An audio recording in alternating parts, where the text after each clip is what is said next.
तो लोकसभा के पहले चरण में पूरे देश की बात नहीं कर रहा हूं, लेकिन मध्य प्रदेश के लिहाज से बात जब कर रहा हूं, यूं तो पूरे देश में पहले चरण में वोटिंग कम हुई, लेकिन मध्य प्रदेश में पहले चरण की कम वोटिंग ने प्रदेश के संगठन के कान खड़े कर दिए थे। ऊपर से ताकीद थी कि ध्यान रखे दूसरी बार ऐसी दूसरे चरण में सुधार होनी चाहिए, लेकिन सुधार हुआ या बेड़ा गर्क हुआ? क्या दूसरे चरण में पार्टी संगठन उस तरीके के साथ लगा कि वोटरों को निकाल पाए, या यूं कहें कि रिजल्ट में पहले चरण के मुकाबले दूसरे चरण की वोटिंग और फिसड्डी साबित हुई? आंकड़े जब देखेंगे तो आपको आश्चर्य होगा, और आश्चर्य करना चाहिए कि आखिर इसकी वजह क्या है। इस पर हम बात करेंगे। नमस्कार, मैं हूं भुवनेश सेंगर। नहीं जुड़े हैं तो जुड़ जाइए द लपेटा के साथ।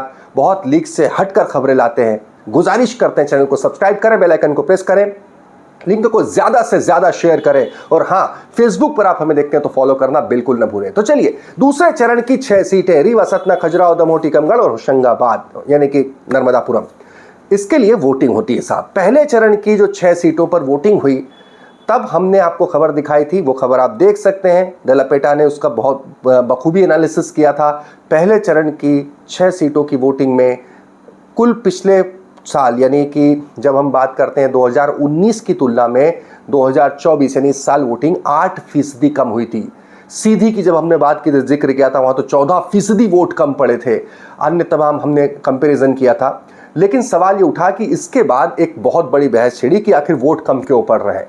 खास तौर पर जो पक्ष है यानी कि सत्ता पक्ष है उसमें, क्योंकि उसका संगठनात्मक ढांचा जिस तरीके से पन्ना प्रमुख हो, शक्ति केंद्र हो, जिस तरीके से भारतीय जनता पार्टी का एक पूरा कैडर काम करता है, क्या वो काम नहीं कर रहा था उस तरीके से? क्या वोटरों को निकालने का दायित्व नहीं था? तो ये कहा गया कि अब वोटिंग प्रतिशत बढ़ना चाहिए।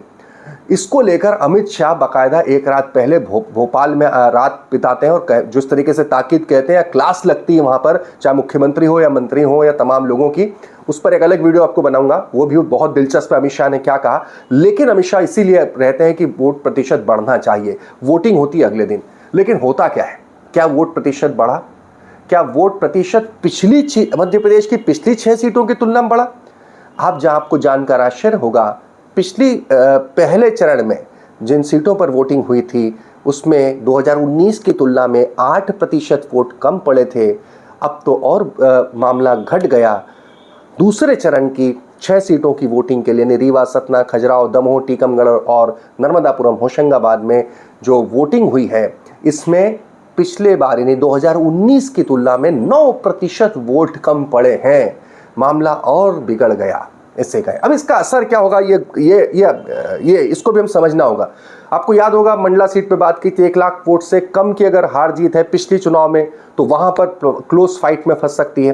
तो ये डिपेंड करेगा। हालांकि इन सीटों में ज्यादातर में क्लोज फाइट नहीं थी पिछले चुनाव में, लेकिन ये आप जरा देखिए, जब 9% की बात करता हूं तो जरा सीटवार देखिए। सबसे कम रीवा में, जहां पर रीवा की हम बात करते हैं, रीवा में पिछले बार 2019 में 60.33% वोटिंग हुई थी, जबकि 2024 में यानी कि हाल अभी इस साल की जो वोटिंग हुई है इसमें महज 49.44% वोटिंग हुई, यानी पिछले साल की तुलना में 10.89%, लगभग 11% लोग वोट डालने गए ही नहीं।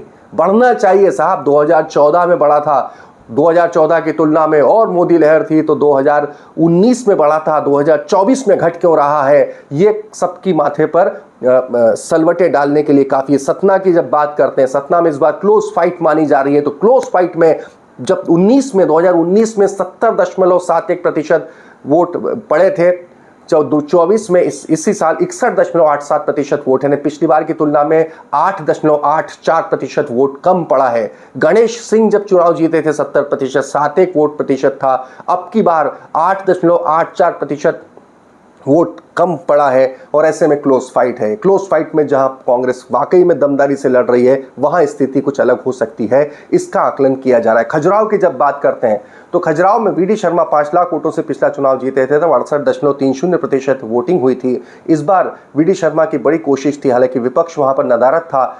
जो इंडी गठबंधन के उम्मीदवार थी मीरा यादव, उनका फॉर्म निरस्त हो चुका था, सामने कोई नहीं था, लेकिन कोशिश थी कि वोटिंग प्रतिशत बढ़ाया जाए ताकि एक ऐतिहासिक जीत को दर्ज किया जाए, लेकिन नहीं हो पाया। पिछली बार की तुलना में कम वोट डले, 11.39% वोट कम डले और खजुराहो में वोटिंग प्रतिशत 56.91% ही रहा। दमोह की बात करते हैं, जहां पिछली बार प्रहलाद पटेल 65.82% जब वोटिंग हुई थी तो काफ़ी अच्छे मार्जिन से जीते थे, लेकिन इस बार भी आकर्षित नहीं हो पाए वोटर उस तरीके से बूथ पर जाकर वोट डालने के लिए।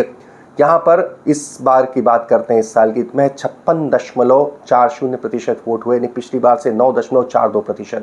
टीकमगढ़ में थोड़ी ठीक ठाक वोटिंग हुई, 66.67% पिछली बार थी 2019 में। इस साल 59.79%। हालांकि पिछले बार 2019 की तुलना में 6.78% वोट फिर भी टीकमगढ़ में कम गिरे।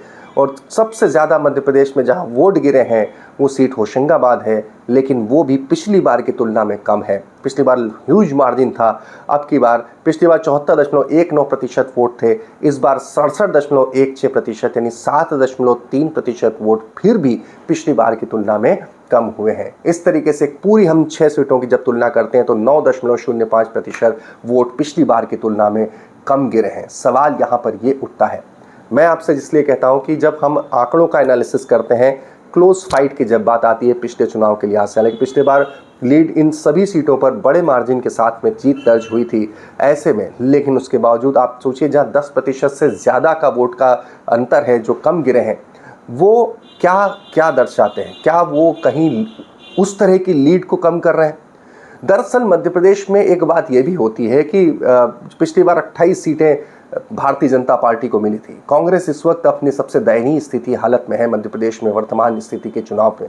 उसके बावजूद भी वोटर अगर टर्नआउट अगर कम है तो फिर भारतीय जनता पार्टी के प्रत्याशियों की वो ऐतिहासिक लीड जो कहा जाता था कि वो वोट मोदी के नाम पर पड़ता है, जिसका सबूत है। दूसरा, भारतीय जनता पार्टी का जो लक्ष्य था वो था 50% वोट हासिल करना। साहब यह कुल जमा 50 के आसपास वोट पड़ रहा है, रीवा में 49.44% तो कुल वोटर गए हैं, तो 50% वोट हासिल करने के उस टारगेट का क्या हुआ? पहला सवाल।